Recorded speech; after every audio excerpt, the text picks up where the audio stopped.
नमस्कार, स्वागत है आपका इंडिया न्यूज़ बिज़नेस में। और देख रहे हैं खास शो बाजार वीकली। बाजार वीकली वो शो जहां पे हम पूरे हफ्ते की हलचल जो बाजार के अंदर में रही है उसको लेकर के आते हैं, समझने की कोशिश करते हैं बाजार ने क्या किया और उससे किस तरीके के संकेत निकलते हैं अगले हफ्ते के लिए।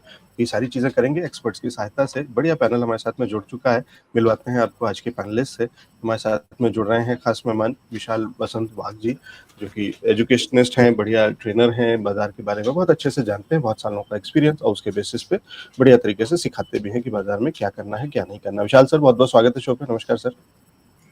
नमस्कार Lalit ji, thanks for giving us opportunity to speak with the crowd. सभी लोगों के लिए थोड़ा सा मार्केट चैलेंजिंग है, देखते हैं। ठीक है, तो तभी ऐसे ही समय पे सबसे ज्यादा गुरु की जरूरत होती है, जब मार्गदर्शन की जरूरत होती है, तो इसलिए विशाल सर से सीखने समझने की कोशिश करेंगे बाजार की दिशा दशा और उसके अंदर में किस तरीके की हमें स्ट्रेटेजी बनानी चाहिए। अगले मेहमान हमारे साथ में है सी राकेश सिंघल जी। राकेश सर, बहुत बहुत स्वागत है शो पे। नमस्कार सर। नमस्कार, थैंक यू सो मच लक जी। और साथ ही साथ ग्रह नक्षत्र क्या कह रहे हैं, गेम थ्योरी क्या कहती है, फाइनेंशियल एस्ट्रोलॉजी क्या कहती है, सारी चीजों के साथ में नितिन गामी जी हमारे साथ में है। नितिन सर, बहुत बहुत स्वागत है। नमस्कार लवजीत जी, आपके सभी दर्शकों को भी और आपके पैनल के सभी लोगों को भी मेरा नमस्कार। और चूंकि मैं कोलकाता से बिलोंग करता हूं, कोलकाता में आज लक्ष्मी पूजा मनाई जाती है। लक्ष्मी पूजा के नाम से लक्ष्मी पूजा मनाई जाती है। और लक्ष्मी किस चीज की देवी है सबको पता है, तो मैं सभी को लक्ष्मी पूजा के लिए भी बधाई देता हूँ। आपको भी बहुत बहुत बधाई Nitin ji. Thank you sir, thank you very much. तो सभी एनालिस्ट को, सभी दर्शकों को भी, क्योंकि हम बात मनी की ही करने जा रहे हैं, लक्ष्मी जी के बिना जो है सारा कुछ थोड़ा सुनना है। तो पहले शुरुआत करते हैं, बाजार को समझते हैं कि किस तरीके की चाल है। और उसमें सबसे पहले इनफैक्ट नितिन जी से ही पूछ लेते हैं, क्योंकि नितिन जी एक और चीज जो हो रही है, जो एक खगोलीय घटना है, वो है ग्रहण। वो भी साथ में देखते हुए बाजार पे ग्रहण लगा हुआ है और अब आसमान में भी लग रहा है। किस तरीके का था इन सारी चीजों का और ओवरऑल एनालिसिस क्या कहता है?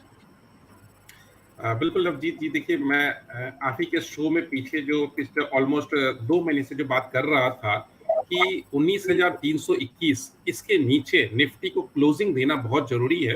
बिकॉज 19,321 के नीचे क्लोजिंग होने से गैन स्पाइरल चेंज होता है, नंबर्स की जो प्रेशर पॉइंट है वो क्रिएट होते हैं और अचानक से एक स्पाइक सेल क्रिएट होगा। ये मैं कई बार बोल रहा था, ये स्पाइक सेल बन रहा है, दिख रहा है, लेकिन वो स्पाइक सेल 19,321 के ऊपर जब तक मेंटेन किया हुआ है, क्लोजिंग मेंटेन किया हुआ है, तब तक उस हिसाब से नहीं बन रहा है। और ये चीज देखिए लवजीत जी, मंडे को 19,321 के नीचे निफ्टी ने क्लोजिंग दिया और किस तरह का स्पाइक सेल आया कि एक दिन की छुट्टी के बाद दूसरे दिन तीसरे दिन कंटिन्यू एक फॉल, एक बड़ी गिरावट जो आती है, ये स्पाइक सेल जो है वो हमें दर्शाता है। तो 19,321 जो था वो ट्रिगर पॉइंट था जहां से नंबर्स के प्रेशर भी क्रिएट हो रहे हैं, एस्ट्रोलॉजिकली कुछ प्लैनेट्स के प्रेशर भी बन रहे थे, और गैन के अंदर में अगर हम बात करें गैन थ्योरी के हिसाब से तो स्पाइरल भी चेंज हो रहा था। और इन तीनों का समिश्रण मिल करके वो हमें पिछले सप्ताह में दिख गया है। बट मैंने बार बार ये बात भी आपके शो के माध्यम से रखी है कि जितनी तेजी से सेल बनेगी उतनी ही तेजी से या उसके डबल तेजी से एक उठान भी मार्केट में आपको दिखता रहेगा, खास करके इंडियन मार्केट में। आप ग्लोबल मार्केट अगर देख लो, अगर डॉ जोन्स देखो, नैस्डैक देखो, जिस हिसाब से गिरावट है उस हिसाब की गिरावट हमारे पास में नहीं दिख रही थी पिछले कुछ समय से। इनफैक्ट सितंबर की बात करें, अगर सितंबर और पूरा अक्टूबर, तो गिरावट के कंपैरिजन में ग्लोबल मार्केट ने आउट परफॉर्म किया है, बट हमारे मार्केट ने उतना नहीं दिया। डेफिनेटली है कि जब सब कुछ चल रहा है तो उसके साथ में चलेगा, वो बहाव में सब कुछ बहता है, बट अभी भी इंडियन मार्केट के अंदर में इन्वेस्टमेंट करने के लिए बहुत सारी जगह है, अच्छे अच्छे सेक्टर्स बचे हुए जहां पर हम लोअर लेवल पे बॉटम फिशिंग कर सकते हैं। थोड़ा सा लॉन्ग टर्म नजर रखना पड़ेगा, बिकॉज ये जो बहाव होता है वो तुरंत में खत्म नहीं होता, ओवरनाइट सब कुछ ठीक नहीं हो जाता है। बट अच्छी अपॉर्चुनिटी हमें मिल रही है अच्छे जगह इन्वेस्ट करने के लिए। मिनिमम 6 से 8 महीने का टारगेट आपको रखना पड़ेगा, और थोड़ा सा अगर लंबा नजरिया रखे 1 से 2 साल का, तो बहुत बढ़िया रिटर्न एक्सपेक्ट किया जा सकता है। ठीक है, तो नितिन सर कह रहे हैं कि नजरिया लंबा रखिए, और अभी उम्मीद है, आशाएं हैं, चिंता कोई खास बात नहीं है। लेकिन कितना सहमत है इसको थ्योरेटिकली शिक्षा की दृष्टि से, एजुकेशनल तरीके से समझने की कोशिश करेंगे, क्योंकि एक गुरु ही ऐसे समय पे जब संकट का काल आता है तो गुरु के पास जाना चाहिए जरूर। तो विशाल सर, क्या लगता है, और क्योंकि आपने इतना इतिहास देखा है, ऐतिहासिक तरीके से बाजार को गिरते चढ़ते हैं, बहुत अलग अलग लेवल, बहुत सारी चीजें देखी हैं, और हमने पहले भी इस पर बहुत चर्चा करी है। ये जो इस समय जिस तरीके की गिरावट और जिस तरीके के जियोपॉलिटिकल जो संकेत हैं या रीजंस हैं, बहुत सारी चीज़ें मिक्स्ड हैं, जहाँ पे हम इकोनॉमी की भी बात करते हैं, इंटरनल भी हमारे पास बहुत सारी चीज़ें फैक्टर्स आएंगे, जो इलेक्शन एक बड़ा फैक्टर होता है और हर बार उसका अलग तरीके का असर होता है। बहुत कम होता है कि इलेक्शन वाला ईयर हो और उससे पहले के 6 महीने में बाजार में गिरावट देखी जाए, तो बहुत कम होता है ऐसा हिस्टोरिकली। लेकिन ऐसा बहुत कम होता है कि सारी दुनिया में हम वर्ल्ड वॉर की तरफ भी चल रहे हों, तो ये भी बहुत कम होता है। तो वो दोनों चीज़ें या उस तरीके के और भी बहुत सारे फैक्टर्स मिला करके कितना कॉम्प्लिकेटेड है बाजार और यहाँ पे किस तरीके के संकेत निकलते हैं। इसको डिस्कशन को हम दो हिस्सों में बांट देते हैं। पहले तो डेटा क्या कह रहे हैं और दूसरा कहता है कि जियोपॉलिटिकल टेंशंस यहाँ से प्रैक्टिकली कितने फ्रूटफुल रहेंगे या क्या रहेगा आगे चल के। देखो, वॉर कभी भी आज तक का रिकॉर्ड जो है, वॉर के बाद मार्केट जोरों से गिरे नहीं है, फिर वो कोई भी वॉर हो या कुछ भी हो, ठीक है। लेकिन वॉर के पहले रैली भी कभी हुआ नहीं है, क्योंकि बहुत सारी रैली के बाद हम लोगों ने वॉर के कारण करेक्ट किया, ऐसा भी कभी हुआ, ठीक है। तो जो जियोपॉलिटिकल टेंशन है वो आज से चल रहा है, बिल्कुल। ये हम लोग देख रहे हैं, पिछले रशिया यूक्रेन वॉर देख लिया, उसके बाद जो स्पेशली इंपोर्ट, फूड पे इंपोर्ट पे डिपेंडेंट है, यूक्रेन पे डिपेंडेंट है, वो नेशंस के साथ क्या हुआ, जो क्रूड पे डिपेंडेंट है वो नेशंस के साथ क्या हुआ, ये हम लोग ऑलरेडी देख चुके हैं, ठीक है। कहीं गड्ढा पड़ रहा है तो कहीं ना कहीं मिट्टी पड़ने वाली है, तो ठीक है। अभी India is in a favourable position, जैसे नितिन जी ने भी कहा, तो शायद से गड्ढे दूसरी जगह पड़ रहे हैं, मिट्टी इंडिया पे पड़ रही है, तो we can be happy for it. War में, दूसरे के वॉर में हम लोग कैसे हैप्पी हो, ये भी क्वेश्चन है यहाँ पे, लेकिन प्रैक्टिकल तो वही अभी एट दिस मोमेंट दिख रहा है। तो कहीं ना कहीं गड्ढे पड़ रहे हैं, कहीं ना कहीं मिट्टी पड़ रही है, लेकिन ये तो अपना एक जियोपॉलिटिकल फैक्टर हो गया, क्योंकि जो तरीके से हम लोगों ने फॉरेन पॉलिसीज मैनेज की हुई है, तो at this moment we are in a favourable position, और वो G20 में भी हम लोगों ने देखा, आगे आने वाले दिनों में भी वो हम लोग देखेंगे। जिस तरीके से आत्मनिर्भर भारत मिशन चल रहा है, वो तरीके से सेक्टर स्पेसिफिक भी जाओगे आप, तो बहुत सारे सेक्टर ऐसे हैं जहाँ पे डेफिनेटली अपॉर्चुनिटीज है। अभी आते हैं डेटाबेस पे, तो जियोपॉलिटिकल टेंशन मुझे इतना ज्यादा नहीं लग रहा है, फ्रैंकली स्पीकिंग, ठीक है।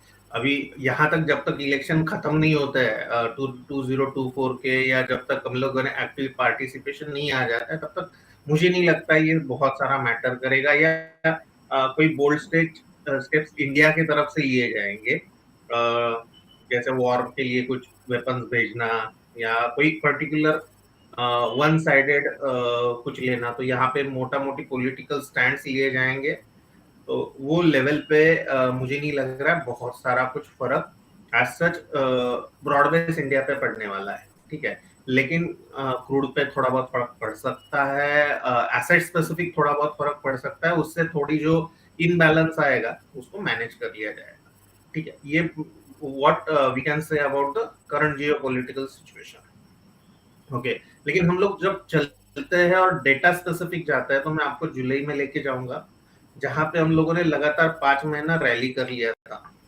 मार्केट ने, लार्ज कैप ने 5 महीना लगातार, जुलाई नहीं अगस्त में 5 महीना लगातार रैली कर लिया था। देन सितंबर में हम लोगों ने थोड़ा सा प्रॉफिट बुकिंग वहां पे देखा, और सितंबर में कुछ वेव्स चेंज होते, अगस्त में कुछ वेव्स चेंज होते हुए देखे, ठीक है। सेम चीज अगर मैं जाऊं मिड कैप के साथ, तो मिड कैप ने भी लगातार 6 महीना रैली किया है, और अक्टूबर में सितंबर में हम लोगों ने उसके टॉप होते हुए देखे हैं।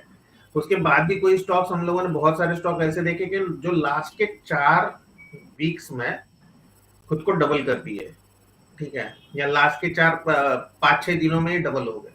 तो नॉर्मली ये इंफोरिया जो बिल्टअप हुआ वो 6th मंथ में जाके बिल्टअप हुआ, और अगर हम लोग ये चीजों को जोड़े, तो जब भी ऐसा रैली हिस्ट्री में हुआ है, उसके बाद एक सिग्निफिकेंट करेक्शन देखने को मिला है, ओके। ऑलरेडी हम लोग 5% करेक्ट हो चुके हैं, but I don't think this correction will, मतलब यहाँ पे रुक जाएगा, ऐसा कुछ मुझे आसार अब भी नहीं लग रहा है। This correction will be little bit on a broader side, it will be around 12 to 15% correction from the top, तो कहीं ना कहीं हम लोग 12 to 15% की बात करें तो ब्रॉड बेस अपनी फिगर आनी चाहिए 17500, 17,500 17,800 के करीब हम लोग जाके रुकने चाहिए।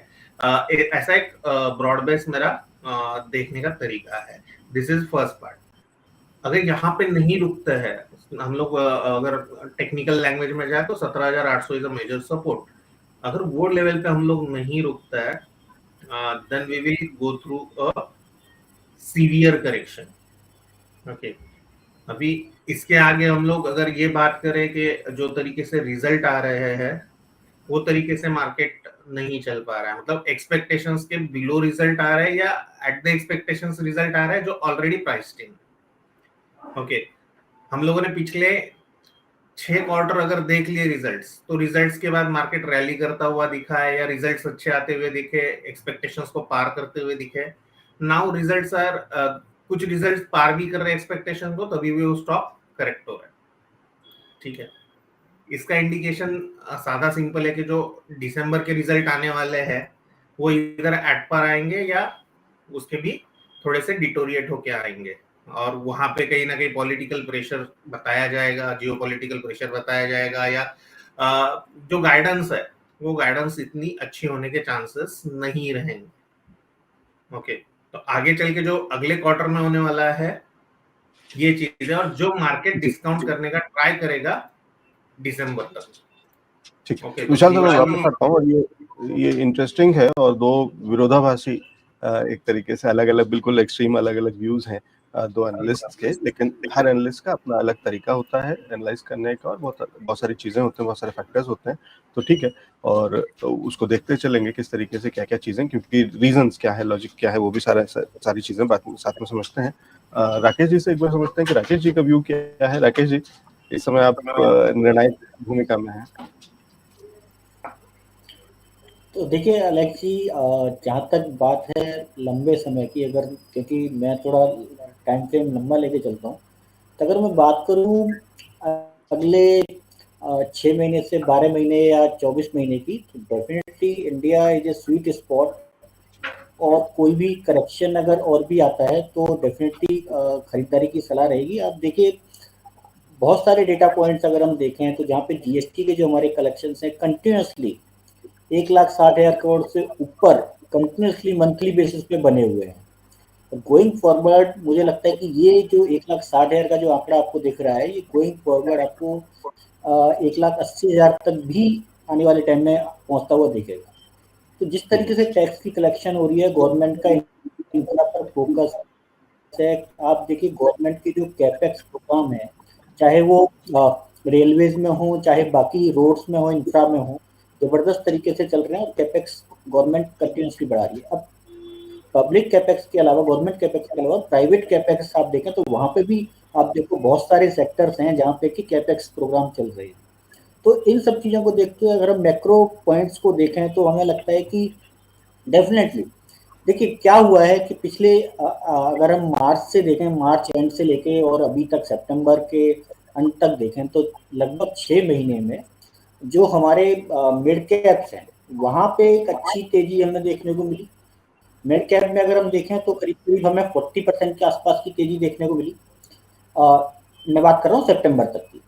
हालांकि अब जो करेक्शन आया तो अभी लगभग 31% के आसपास का अपसाइड है। लगभग हम कह सकते हैं 10% के आसपास की करेक्शन वहां से आ चुकी है। अगर हम बात करेंगे स्मॉल कैप की, तो वहां पे भी अगर हम देखें तो करीब 46-47% के आसपास का अपसाइड हमें देखने को मिला, और अभी जो हम लेवल देख रहे हैं करीब 40% का अपसाइड अभी भी हो चुका है। इन कंपेरिजन टू निफ्टी अगर हम उसको देखें तो निफ्टी में करीब 12% के आसपास का ही अपसाइड हुआ है अभी तक। तो कहीं ना कहीं ऐसे केस में जहाँ पे कि यूफोरिया बहुत ज़्यादा है मिड कैप स्मॉल कैप में, तो कहीं ना कहीं या तो ये होगा कि मिड जो लार्ज कैप है वहाँ पे कहीं ना कहीं रैली आने वाले टाइम में बननी चाहिए, या मिड कैप स्मॉल कैप वहाँ पे अच्छी करेक्शन होनी चाहिए, सो दैट कि एक इक्विलिब्रियम स्थापित हो जाए और जो लेवल्स हैं वो आपस में एक दूसरे से सिंक हो जाए। तो हमें लगता है कि कहीं ना कहीं जो मुझे लगता है कि लार्ज कैप या निफ्टी, बैंक निफ्टी, वहाँ पे मुझे लगता है बहुत ज़्यादा करेक्शन अभी और शायद ना मिले देखने को, but definitely definitely mid cap small cap में हमें लगता है कि अभी भी और करेक्शन यहाँ से भी थोड़ा सा लगता है। अगर हम और लेवल देखें, अगर हम बात करूं मैं निफ्टी स्मॉल कैप 250 की, तो अभी राकेश सर, इसमें जो सामने दिखा है 11,797 स्क्रीन पे, तो बैंक निफ्टी में तो एक बड़ा करेक्शन ऑलरेडी आ चुका है। कंपैरेटिवली निफ्टी से तो ज्यादा बड़ा करेक्शन बैंक निफ्टी में आ चुका है। बिल्कुल बिल्कुल, तो मैं वही कह रहा हूँ कि जो निफ्टी बैंक निफ्टी है वहां पे जो करेक्शंस हैं वो उतने सीवियर मेरे को ज्यादा आते हुए नहीं दिखते जितने कि मिड कैप या स्मॉल कैप में दिख रहे हैं। क्योंकि वहां पे हमें जो अपसाइड थी वो काफी एकदम 6 महीने में हमें आप सोचिए कि 40-50% के अपसाइड इस इंडेक्स में दिख रहे हैं, तो आप सोचिए स्टॉक्स में कितने अपसाइड्स हमें मिले हैं पिछले 6 महीने में। तो डेफिनेटली वहां पे कहीं ना कहीं अब वो चीजें जो पहले वैल्यू बाइंग होती थी, अब वो सारी चीजें कहीं ना कहीं हमें महंगी होती हुई नजर आ रही है। तो वहां पे अब कहीं ना कहीं करेक्शंस की संभावनाएं ज्यादा है। तो इसी वजह से मुझे लगता है कि जैसे आज की बात करूं तो निफ्टी स्मॉल कैप 250 जो है करीब करीब 12,000 के लेवल पे है। हमें लगता है कि अभी भी वहां पे यहाँ से भी लगभग लोग हमें लगता है कि 10% के आसपास की गिरावट अभी और हो सकती है निफ्टी स्मॉल कैप में। और जहां तक बात करें निफ्टी मिड कैप 150 की, जो कि करीब करीब 14,500 के आसपास है, तो वहां पे भी कहीं ना कहीं हमें लगता है कि जो है यहाँ पे भी करीब करीब यहाँ से 5 से 6% के आसपास की गिरावट Nifty small cap mid cap में भी हो सकती है। तो कहीं ना कहीं, और जहां तक बात करेंगे निफ्टी की या बैंक निफ्टी की, तो वहां पे मुझे लगता है कि 18,800 18,900 एक अच्छा बेस है, एक अच्छा सपोर्ट है। बहुत ज्यादा गिरावट वहां पे मेरे को अभी शॉर्ट टर्म में तो नहीं दिखती है। डेफिनेटली जियोपॉलिटिकल जो टेंशन है कहीं ना कहीं उसकी वजह से मार्केट्स में आपको हो सकता है इंट्राडे में या कहीं कुछ एक शार्प स्पाइक्स आते हुए दिखें, बट ओवरऑल क्योंकि आप अगर हम इंडिया विक्स को भी देखें, इंडिया विक्स एक बहुत ऐसे लेवल पे है, जनरली 15 से नीचे इंडिया विक्स जो होता है तो वॉलेटिलिटी को इंडिकेट करता है इंडिया विक्स। तो इंडिया विक्स जो है वो भी आप देखें तो 12-13 के लेवल पे अभी है, तो वो भी कुछ ऐसा इंडिकेशन नहीं दे रहा है कि भाई बहुत ज्यादा शार्प डाउनफॉल हमें निफ्टी या बैंक निफ्टी में देखने को मिलेगा। और गोइंग फॉरवर्ड जो अभी हमने लास्ट वीक में देखा, जो यूएस में भी उनके जीडीपी के आंकड़े आए थे तो बेटर देन एक्सपेक्टेशन से आए थे। तो कहीं ना कहीं वो चीजें भी हमें लगता है कि आने वाले टाइम में, अभी पीछे ईसीबी जो है उन्होंने भी अपना जो कंटिन्यूसली जो इंटरेस्ट रेट जो इंक्रीज कर रहे थे वो इंटरेस्ट रेट को भी उन्होंने इस बार होल्ड कर दिया। तो डेफिनेटली मुझे लगता है कि यूएस में भी आने वाले टाइम में जो इनका नवंबर में एक जो फेड की मीटिंग है, डेफिनेटली वहां पे मुझे लगता है कि अगर वहां पे वो इंटरेस्ट को पॉज करते हैं या कुछ रोकते हैं या उनकी किस तरह की मीटिंग के मिनट्स रहते हैं, उससे एक आने वाले टाइम में काफी न्यूज मिलेगा। और गोइंग फॉरवर्ड जो हमारा नेक्स्ट वीक है, क्योंकि मंथ एंड हो जाएगा तो बहुत सारे आंकड़े हैं हमारे पास, पीएम मैन्युफैक्चरिंग पीएमआई के आंकड़े, सर्विस पीएमआई के आंकड़े आएंगे, इंडिया में ऑटो सेल्स के आंकड़े आएंगे। तो बहुत सारी चीजें हैं जो कि नंबर जो हैं, जो कि मैक्रो डेटा जो हमारा होगा उससे हमें आगे आने वाले टाइम में न्यूज मिलेंगे। तो मैं अभी अगर मैं शॉर्ट टर्म की बात करूं तो बहुत ज्यादा बेरिश मैं नहीं हूँ। ठीक है, बहुत ज्यादा बेरिश नहीं है, और बाकी जाकी रही भावना जैसी, तो उस तरीके के सारे फैक्टर सबको मिल जाते हैं। अब युद्ध की तरफ देखना चाहे तो युद्ध देख लीजिए, और बढ़ता हुआ टैक्स कलेक्शन देखना चाहे तो वो भी देख लीजिए। तो जिसको जिस तरफ से देखना हो, तो सब तरीके के फैक्टर्स हैं। यहाँ पे एक और मेहमान हमारे साथ में जुड़ रहे हैं, बहुत समय बाद हमारे साथ में आ गए हैं, रोहन शिंदे जी। रोहन जी, बहुत बहुत स्वागत है शो पे। नमस्कार सर। नमस्कार sir, good evening, sorry good afternoon. और रोहन सर, एक बड़ा धर्म संकट खड़ा हो गया है यहाँ पे, युद्ध यहाँ पे ही शुरू हो गया है और बेयर्स और बुल्स की लड़ाई चल रही है। आपका क्या रुझान है, किस तरफ देख रहे हैं? टेक्निकल्स क्या कहते हैं? देखिए हाँ जी, टेक्निकल्स की बात करें तो ये है कि जो मैं बड़े टाइम फ्रेम की चार्ट्स देखता हूँ तो उसके ऊपर कोई ऐसा बेरिशनेस नहीं है। ये शॉर्ट टर्म का बेरिशनेस था जो मेरे ख्याल से कल पूरा ऑब्जर्व हो चुका है। तो मंडे से मुझे नहीं लगता, कल ही मार्केट ने रैली दी है जो अपसाइड था। तो यहाँ से जो फंडामेंटली स्ट्रॉन्ग मिड कैप और स्मॉल कैप के स्टॉक है वो रैली करेंगे, उनमें कोई भी ये नहीं आएगा, तो रैली कंटिन्यू रहेगी। हाँ, एक चीज है कि निफ्टी शायद थोड़ा सा एक रेंज बाउंड हो सकता है। निफ्टी का भी रेंज नीचे में 18,800 से लेके ऊपर में 18-19,400 इस रेंज में रहेगा। उसका कारण सबसे बड़ा कारण रहेगा आईटी सेक्टर। आईटी सेक्टर का जो अंडर परफॉर्मेंस हुआ है वो शायद Q3 में भी कंटिन्यू हो सकता है। तो आईटी एक अच्छा वेटेज आता है निफ्टी के ऊपर, तो उसके ऊपर से क्या बोलते हैं हम, निफ्टी को कैप मिल जाएगा, लेकिन निफ्टी में गिरावट भी नहीं होगी और बड़ी तेजी भी नहीं होगी। तो निफ्टी एक रेंज में रहेगा, लेकिन मिड कैप और स्मॉल कैप के जो फंडामेंटली स्ट्रॉन्ग स्टॉक है वो आउट परफॉर्म करेंगे। उनमें टेक्निकली कोई दिक्कत नहीं है, और वो जो भी अभी नेगेटिव था वो सारी चीजें हो चुकी है। तो अपने हिसाब से वो नवंबर और आने वाले दिसंबर में आपको दिखाई देगा कि वो स्टॉक्स काफी अच्छे चलेंगे, और मेरी भी नजर उनके ऊपर ही है। और निफ्टी तो जैसे मैंने कहा कि एक रेंज बाउंड में ही रहेगा, कोई बड़ा फॉल नहीं है निफ्टी में। ठीक है, चलिए, तो सबके अलग अलग एनालिसिस, अलग अलग नजरिए, लेकिन रोहन सर थोड़ा सा तसल्ली देते हुए, दिलाते हुए कि इससे ज्यादा बड़ा डाउनफॉल देखने को नहीं, शायद नहीं मिलेगा, और कहाँ कहाँ पे वापस तेजी देखने को मिल सकती है, किन फैक्टर्स पे नजर है, वो भी उन्होंने बता दिया। इससे पहले कि आगे बढ़ूं, बस एक चीज विशाल सर से और समझना चाह रहा हूँ। विशाल सर, क्योंकि आप भी कह रहे हैं कि शायद हमें और थोड़ी सी बड़ी वीकनेस देखने को मिल सकती है, तो मान लेते हैं कि ये आने वाली है, तो उस हिसाब से आज की तारीख में किसी भी निवेशक की स्ट्रेटेजी होनी क्या चाहिए? क्या पोजीशन हल्की करनी चाहिए, जहां पे प्रॉफिट में है वहां पे कुछ करना चाहिए, जहां लॉस में वहां क्या करना चाहिए, एक्यूमुलेट करें, क्या करें क्या नहीं करें, बता दीजिए। देखो, जो विजन है उसके हिसाब से पहले तो हेज पोजीशन क्रिएट करनी चाहिए, और सबसे अच्छा जो हेज होता है एसेट क्वालिटी वाइज, वो आपको कहीं ना कहीं सोना या चांदी में मिल जाएगा। Okay, so that can be one of the position. You can add some gold और सिल्वर। ओके, तो वो एक होगा कि आप बुलियंस में थोड़ा बहुत पोजीशन ऐड कर सकते हैं।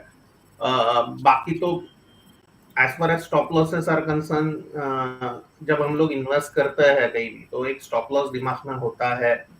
वो स्टॉप लॉस दिमाग में ना रहते हुए स्क्रीन पे आ जाए तो बेटर रहेगा, and that will give safeguard to your portfolio.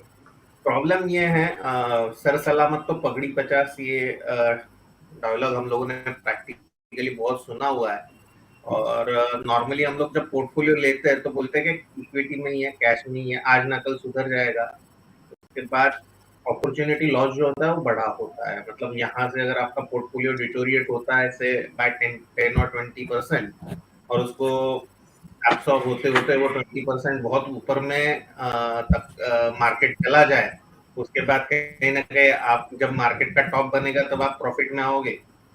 तो that is something, big opportunity loss is there.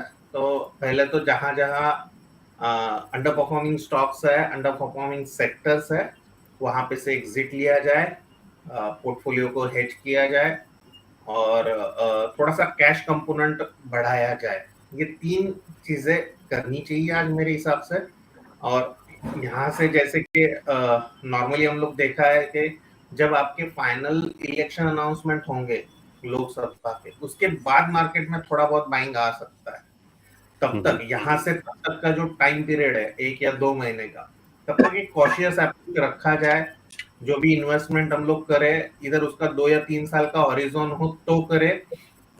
Short term के बेसिस पे जो भी इन्वेस्टमेंट करना है वो 1 या 2 दिन का ट्रेड के हिसाब से करे, उससे ज्यादा बड़ा position at this moment create करने का ट्राई नहीं करे। That will be the key to hold your money. कभी कभी रिटर्न ऑन मनी एक्सपेक्टेड नहीं होता है, रिटर्न ऑफ मनी एक्सपेक्टेड होता है। जो आपने मार्केट में लगाया है वो पैसा रिटर्न आ जाए तो भी बहुत है। That will be the expectations. और as far as sector specific बात करूं तो यहाँ से जो इंफ्रा और रेलवेज है, इंफ्रा है, डिफेंस है, उससे आपने ये विशाल सर सेक्टर बिल्कुल बहुत सुना, अच्छे। लेकिन जो मैकेनिज्म है आप ये कह रहे हैं, सेफ्टी मैकेनिज्म ऑन कर दीजिए और छाता निकाल लीजिए, हेलमेट पहन लीजिए और सारी चीजें, तो वो आपने बता दिया है कि स्थिति थोड़ी सी गंभीर है। दर्शक बहुत सारे हमारे साथ पे जुड़ गए हैं। राकेश कुमार जी हैं, प्रियंक पांडे जी हैं, कुंतल दंडे जी हैं, तियास जी हैं, और भी बहुत सारे दर्शक हैं जिन्होंने या तो हाय हेलो गुड मॉर्निंग भेज रहे हैं या सवाल भेज रहे हैं। अभी लेते हैं कुछ थोड़ी देर में, लेकिन उससे पहले दर्शकों से रिक्वेस्ट है, एक तो वीडियो को लाइक करिए, और दूसरी चीज ये बताइए आपको क्या लगता है, क्योंकि यहाँ 4 अलग अलग एनालिस्ट हैं और करीब करीब 4 अलग अलग तरीके के व्यूज निकल करके आए हैं।